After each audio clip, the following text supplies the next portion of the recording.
एक बार की बात है, एक छोटे और गरीब गांव में राज नाम का एक युवा लड़का रहता था। राज एक साधारण परिवार से आते थे, जिन्हें गुजारा करने के लिए संघर्ष करना पड़ता था। गांव विशाल खेतों से घिरा हुआ था और इसके अधिकांश निवासी किसानों के रूप में काम करते थे। छोटी उम्र से ही राज में ज्ञान के प्रति अतृप्त प्यास थी। वह स्कूल के बाद गांव के पुस्तकालय से उधार ली गई किताबें पढ़ने में घंटों बिताता था। हालांकि उनका परिवार उन्हें एक प्रतिष्ठित स्कूल में भेजने में सक्षम नहीं था, फिर भी राज खुद को शिक्षित करने के लिए जैसे जैसे राज बड़े हुए, उन्हें एहसास हुआ कि अकेले शिक्षा गरीबी से मुक्त होने के लिए पर्याप्त नहीं होगी। उसे ऐसे कौशल और अवसरों की आवश्यकता थी जो उसे एक उज्जवल भविष्य बनाने की अनुमति दे सकें। उन्होंने गांव के बुजुर्ग श्री कपूर से संपर्क किया, जो अपनी राज के दृढ़ संकल्प और ज्ञान की प्यास से प्रभावित होकर श्री कपूर ने उन्हें सलाह देने का फैसला किया।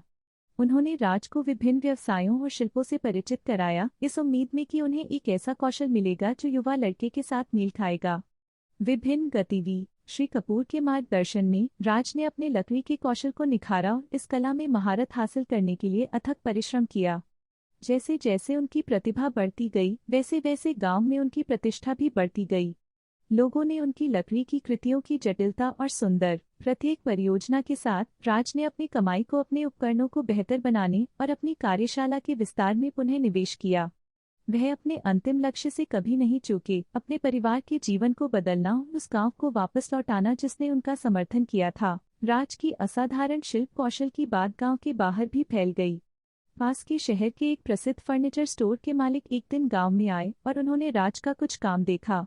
गुणवत्ता और शिल्प कौशल से आश्चर्यचकित होकर स्टोर मालिक ने राज को शहर में अपनी कृतियों को शहर के फर्नीचर स्टोर में राज के काम के प्रदर्शन ने काफी ध्यान आकर्षित किया। ग्राहक उत्कृष्ट डिजाइन और दोषरहित निष्पादन से आश्चर्यचकित रह गए। ऑर्डर मिलने लगे और राज की प्रतिभा को व्यापक पहचान मिली। जैसे जैसे राज का व्यवसाय फलता फूलता गया, वह अपनी विनम्र शुरुआत को कभी नहीं भूले। उन्होंने अपने गांव में शिक्षा और कौशल विकास का समर्थन करने के लिए एक फाउंडेशन शुरू किया। उन्होंने एक स्कूल बनाया और उन मेधावी छात्रों के लिए छात्रवृत्तियां प्रायोजित की। इन वर्षों में राज की सफलता बढ़ती रही और उन्होंने अपने व्यवसाय को अंतर्राष्ट्रीय बाजारों तक विस्तारित किया। उनका समर्पण, कड़ी मेहनत और अटूट दृढ़ संकल्प रंग लाया था। एक गरीब गांव के लड़के से एक सफल उद्यमी बनने के बाद राज कई लोगों के लिए प्रेरणा बन गया।